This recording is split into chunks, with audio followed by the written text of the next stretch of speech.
Welcome to the Famicos podcast. My name is Kira Johnson. I'm an AmeriCorps Vista with Famicos Foundation. And today I'm joined by Sadie Sandlin and Adrian Mosley, and later I'll be joined by Candace Wood. And before we dive into talking to them about some of the programs at Famicos, we're going to dive into some information about Famicos in general and just some of the events that we have going on right now. So in general, the Famicos Foundation, their mission is to improve the quality of life in the greater Cleveland area through neighborhood revitalization and also affordable housing and the integrated social services that they provide. We're located at 1325 Ansel Road in Cleveland, and if you want to find out more information about us, you can go online to famicos.org, or you could also call us at 216-791-6476. And some of the things that we have going on right now with Famicos, we have the Gateway 105 Farmers Market, and that's open on Fridays and Saturdays. On Fridays, it's open from 3 to 7, and then on Saturdays, it's open from 1 to 4. So if you want some fruits and veggies, we have cheese, salsa, that kind of thing, you'll definitely want to come out. It's located at 1322 East 105th Street. And they do have an indoor building, so if the weather is bad or that kind of thing, you'll know that you can go inside and get those things. They also have designated parking as well. And we do accept EBT, WIC, cash, and credit cards. Another cool thing that's happening with Famicos is that we've been doing vaccines, COVID vaccines. And we have a pop-up clinic actually tomorrow from 10 to 1. It's going to be at the Huff Multipurpose Center, which is located at 8555 Huff Avenue. And we'll have all 3 vaccines there. So we'll have Pfizer, Moderna, and Johnson & Johnson. We'll also have the flu shot available as well, and we'll be doing the first shot, second shot, and then booster shots. And just in general, it's encouraged that all adults 65 and older should get the booster shot if it's been 6 months since your second shot.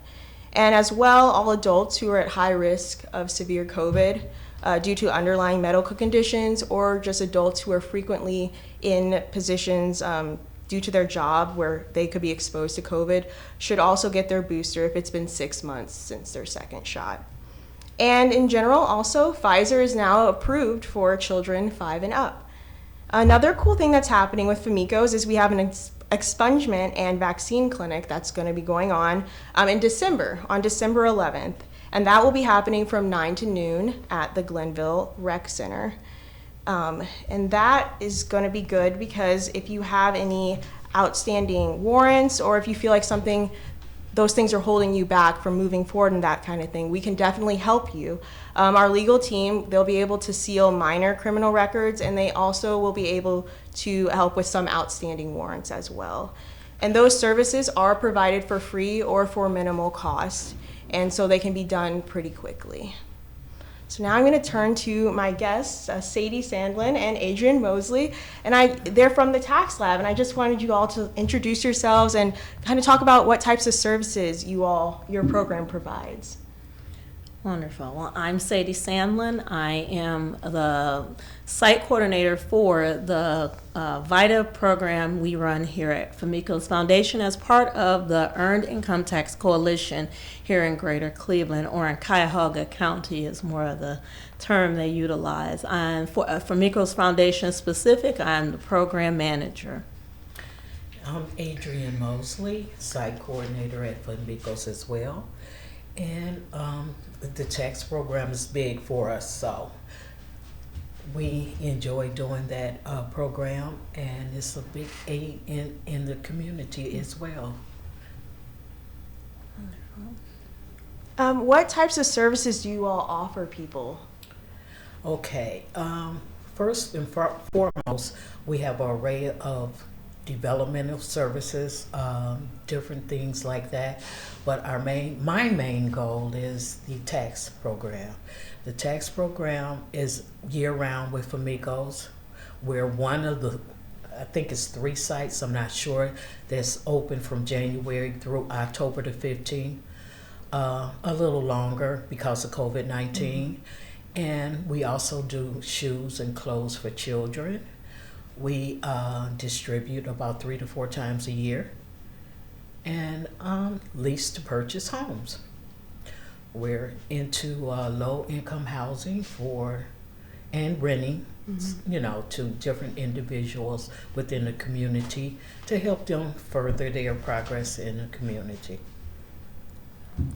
And when should people start reaching out to you all about their taxes? Wonderful. So while our preparation period won't begin until January, the coalition has informed us that scheduling can begin December 1st. Okay, great. And what makes the tax lab different or special in comparison to other tax services? Well, that's one of 3 things. Number one, we have a virtual, whereas a person might not want to come in to have their taxes done. They want to do it via Zoom or, different types of programs like that where they go give us an email. We can get in contact with them. They can send their information over to us. We can scan it in, which is also part of the virtual process, where we send it out to volunteers around the area or from wherever they are, and we could do it that way. We also do in person, and we also provide services. Some people do not like to walk the area to get to the tax lab, so we can meet them in the lobby. In years past or last year, we did the driveway run, where we might have to do that for some people that just want to come in and drop their information off, make copies of their information, and then go back to their car and pick up at another time or remain in their car until it's done. Okay. And if someone was wanting help with their taxes, how should they go about contacting you all? And also, what actions would they need to take moving forward? Wonderful. So those seeking appointments can connect online at refund.org. They can connect by phone using the resource line 211 and or by contacting our office directly at 216-791-6476. Our extensions are 244 for myself and 266 for Mrs. Mosley. 262. 262. Thank you very much. And as with any call, they should be prepared to introduce themselves and with pen and paper to collect information for the appointment. And do people then need to schedule appointments, or are they allowed to walk into? We are going by appointment only because, number one, some people have more than 1 year. So it's better to make an appointment because the hours are different on different days. The upcoming year, 2022, the hours Tuesday through Thursday will be 2 to 5 in the afternoon or 1:30. On Fridays and Saturdays, because we do have Saturday appointments as well, and that's going to range from 10 to 2. Okay. So it's wise to make an appointment because there's a time slot. If you have more than 1 year of taxes, each slot has a time. Okay, say your first appointment is at 10 to get your first set of taxes done, and then from there, 15 minutes to a half an hour for the next appointment. Okay. And what documents does someone need to bring to that appointment then? All right, thank you. As volunteers in partnership with the IRS, we're expected to uphold the highest standards of ethical, or held to the highest ethical standards. And legal process requires source documents. Okay. So most importantly, therefore, a valid identification and matching social security card are used in order to confirm and protect the identity of our clients and their dependents. And original tax income and investment forms such as W-2s or 1099s, mortgage and school 1098s, and for the sole proprietor or independent contractor, the record of the recorded business and any expenses and receipts that they collected during that year. Okay. And Also, just in general, what do you all enjoy about working at the tax lab, both of you?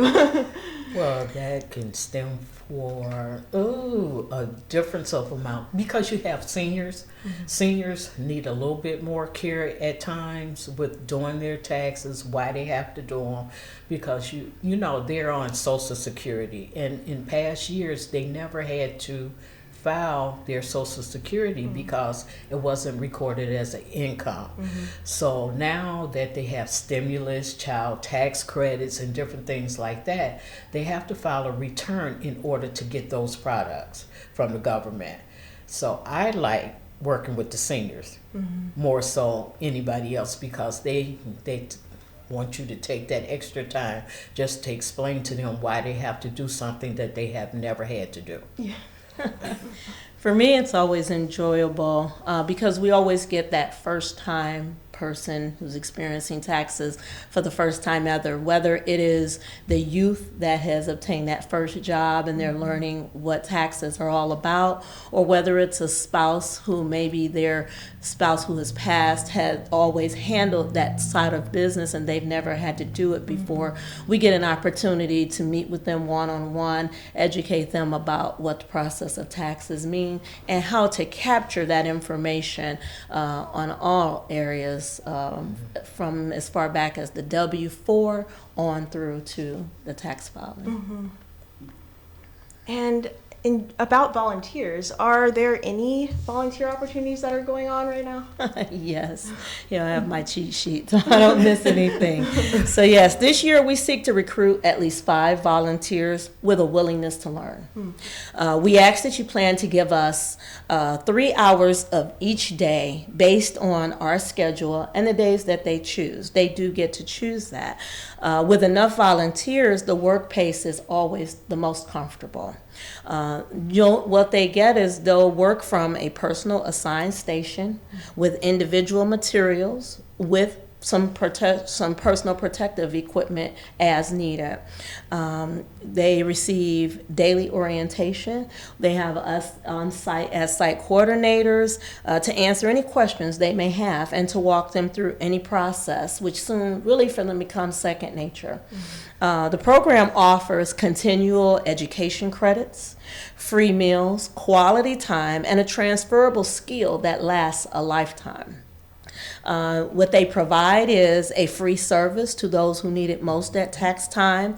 They get to join a team which helps to put monies back into the communities in which they serve.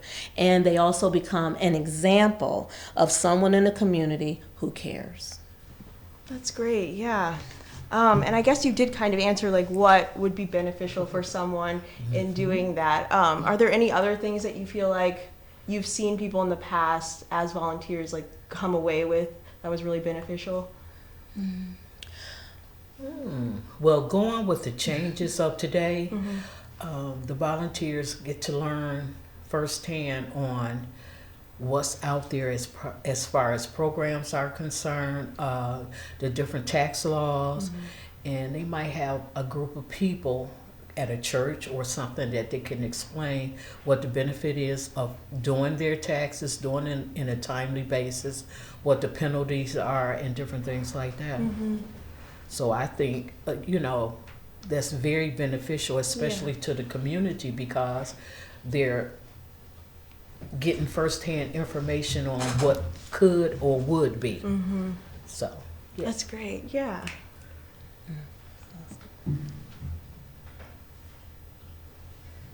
Wonderful. Good evening. Just in general, what would you say a goal is that you have for your program? Goal for our program. Like what do you hope for?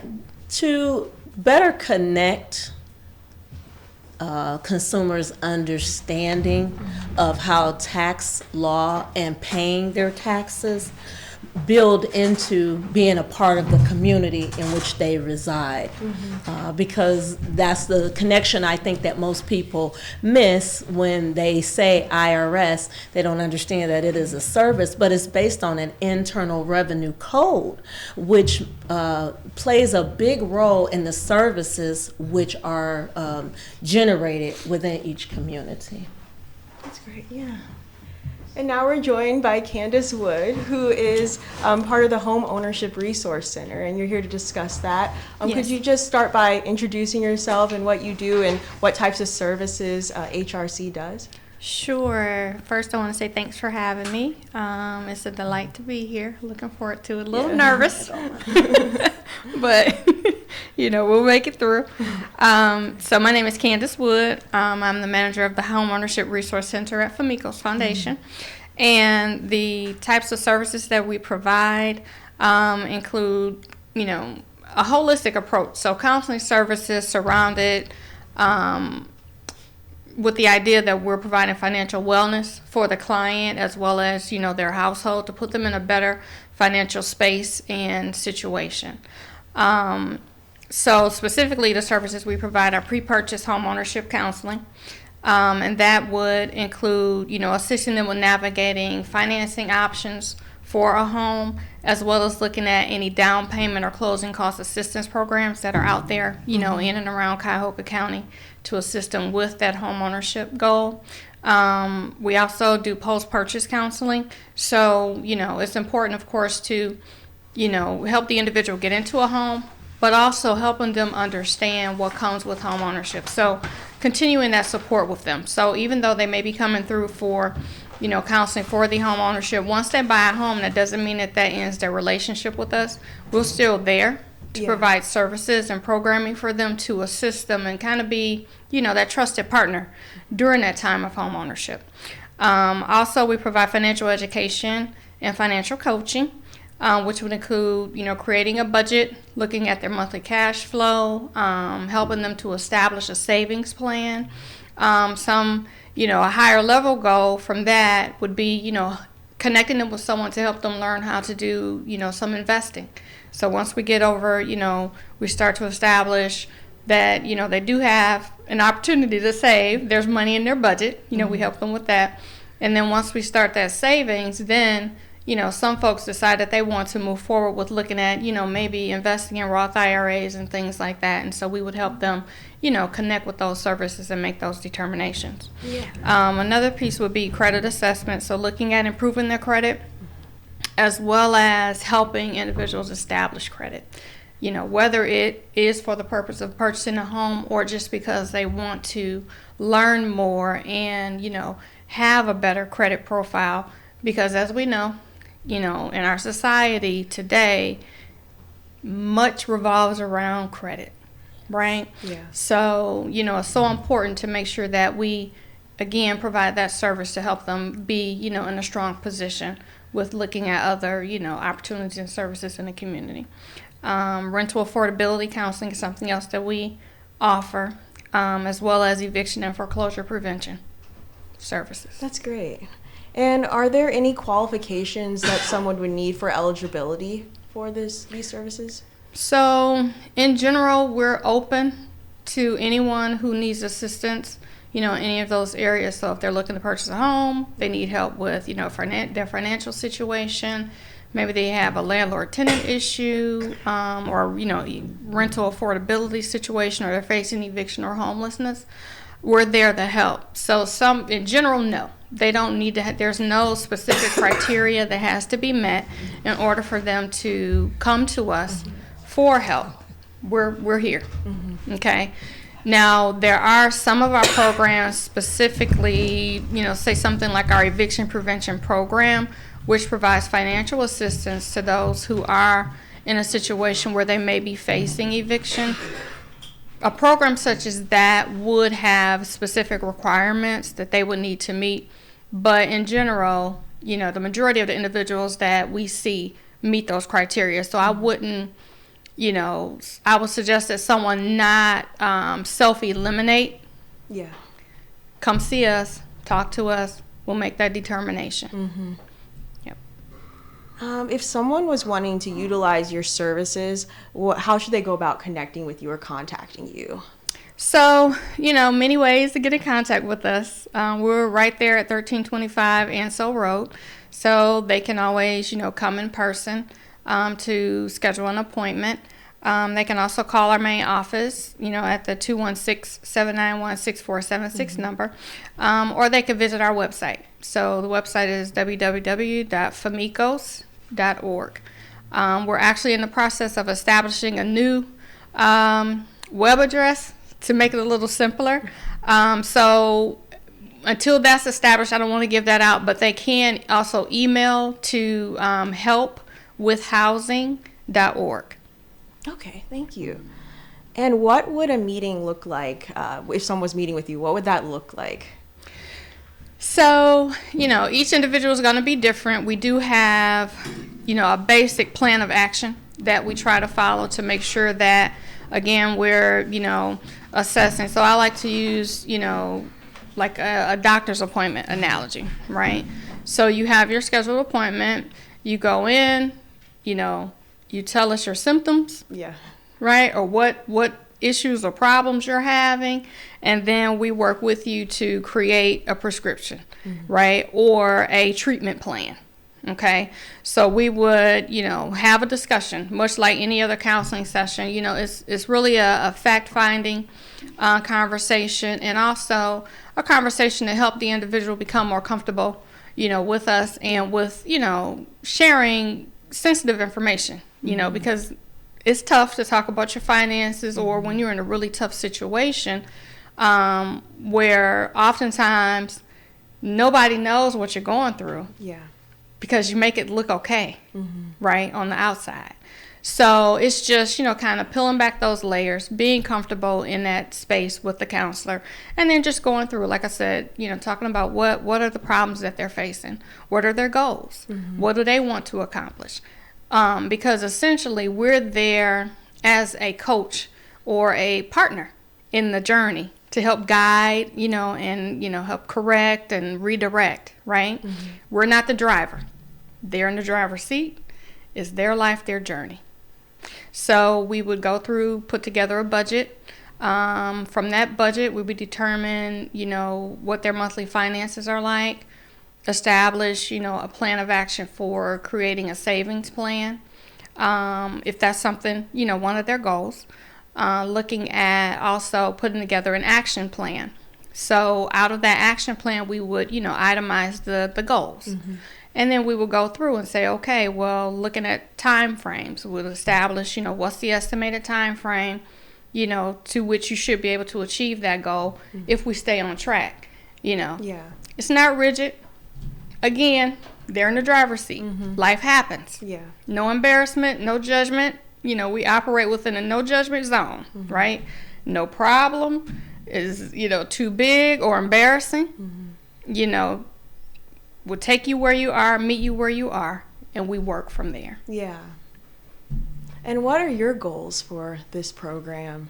So I would say, the goal, which is, always been the goal, is definitely to continue to help, our, clients, residents, neighbors, right, in our community.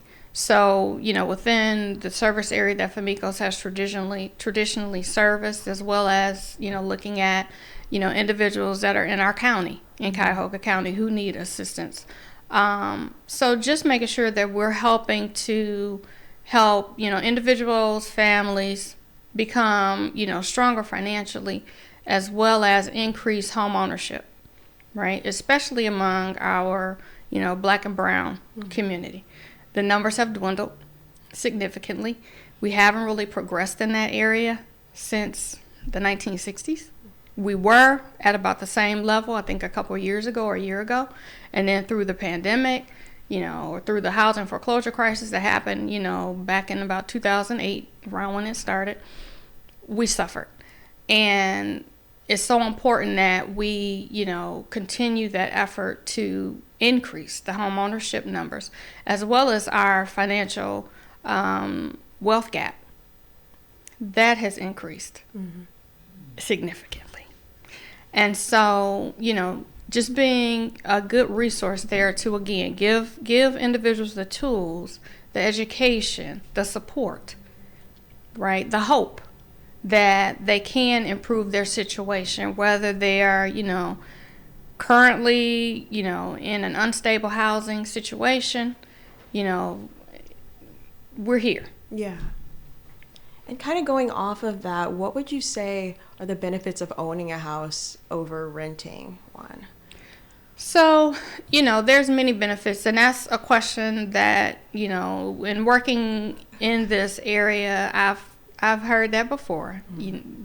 We have family members, we have friends, people in our communities, our trusted, people in our communities or in our lives. And so you get different messaging. Some people believe that it's better to, remain a tenant, and the pros and cons of that. Some people believe that it's better to become a homeowner, and there are pros and cons related to that. And so that's one of the things that we look at as well. If someone is in a rental situation, we would do a rental versus buying analysis to, give them those pros and cons and see which situation really is going to be best for them. But ultimately, home ownership is the American dream.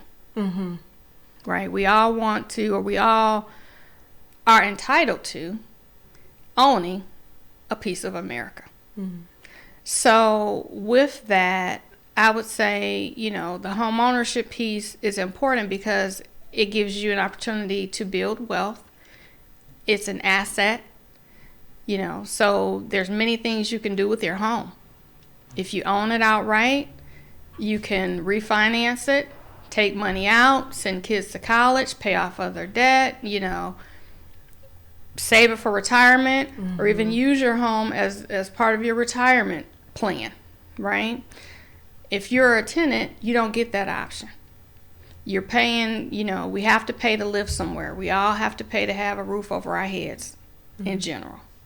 And so if you're investing in yourself through home ownership, that's sometimes the best way to go.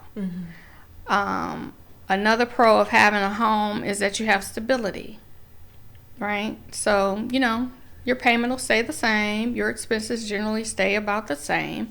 Again, we help you set up a good budget so that you're saving some reserves for those, long-term maintenance issues. If you need to get a new roof, you need to get a water heater, things like that, right?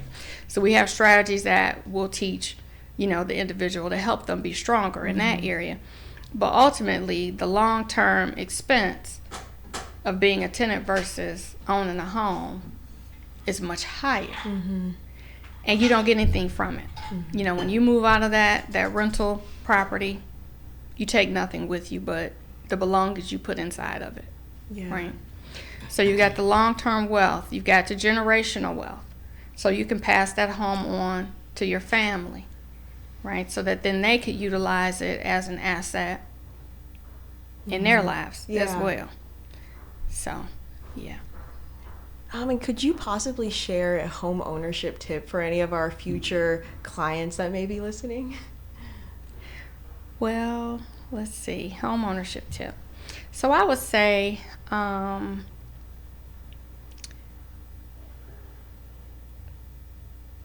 thinking. I'm drawing a blank. I made a note of it. Let me look at my notes. I'm going to look at my cheat sheet. Give me just a moment. So, as far as, let me see, the tip. I had a tip. Let's come back to that. Oh, yes, that's fine, that's fine. What would you say then is your favorite part about working in the Home Ownership Resource Center? So working in the Home Ownership Resource Center is great because for me, it kind of fulfills one of my, I guess my innate qualities is to help. And so it gives me the ability to help someone. And so I love it when, we're tackling an issue and we make some progress on that issue, right? So the person gets excited and they light up and they call and you can hear the excitement in their voice. My credit score went up. Awesome, right? Or I have a credit score, right? Or, I saved my money, or I finished saving my money, that I need to buy my home. So that's so exciting because it's fulfilling for me because I'm helping somebody achieve their goal. Yeah. And it's an admirable goal, right? And it's so important, for that individual and, their entire family, if they have a whole, like a family, like children and, that type of thing. So. And just a question about the services as well. Do you all also offer services to people who may be in emergency housing situations? Yes, we do. We do have services for that. Specifically, we have a program that, we are involved with to help with eviction prevention. And the first step, as with, any of our counseling programs, is to, definitely reach out to us, make contact, right? So that we can get a scheduled appointment with you, so that we can do an assessment to see, what the emergency is, what else is that emergency affecting, so that we can, again, work up that prescription, work up that treatment plan, so that we can make sure that not only are we tackling the blaring issue right there, which is the emergency housing, but if you need other supportive services, we're able to do that as well. Work out a plan with referring you to, agencies that can help with the immediate need of being, facing, say, homelessness, or even, with the foreclosure, we can help with that, foreclosure prevention, working with your lender through, loss mitigation, as well as, intervening in some landlord, tenant situations to help with that. Maybe we're an advocate, right, for you. So maybe you need us to, make contact with that landlord to have a discussion with them, because maybe that discussion will result in better solution finding than you dealing directly with that individual, right? The same thing with a bank, in terms of the loss mitigation, if you're a homeowner and you're facing foreclosure. Thank you. Yeah. Yeah. And do you possibly have that tip? Well, you know what? And now my brain is focusing on the fact that I know I had one and I can't find my tip. Home ownership tip. Counseling. Start at step one. That would be the best tip. Individuals, we get so excited, especially when we're looking to purchase a home. Okay, we wake up, we say, you know what? I hear all this buzz about what's going on in the housing market. I hear the mortgage industry is the best it's ever been. The rates are so low, and the first thing they do is they go out looking and they call a realtor. The realtor may or may not take you out looking, because now they've changed their business models where they've become more aware of the fact that really the individual needs to have a pre-qualification for a mortgage before they should even start showing them homes.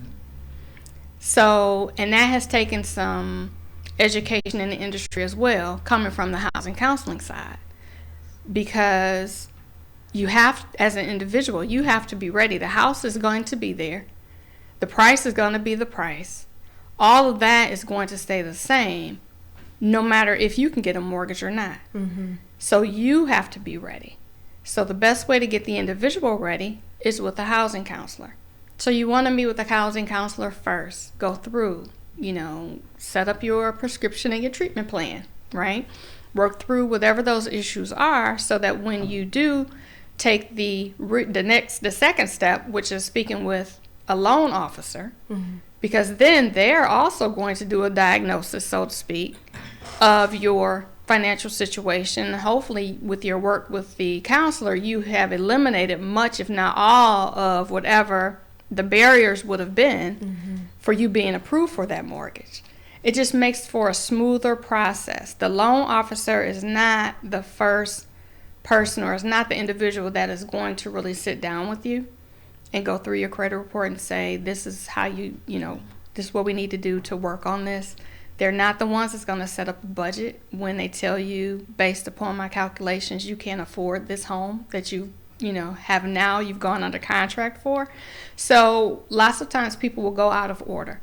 Step 1, see a housing counselor. Step 2, go to your mortgage lender. Step 3, start looking for a home with the realtor. Thank you so much. Yeah. You're very welcome. And thank you to all of my guests for coming in today. And thank you to our listeners. And we'll see you next time. Thank you.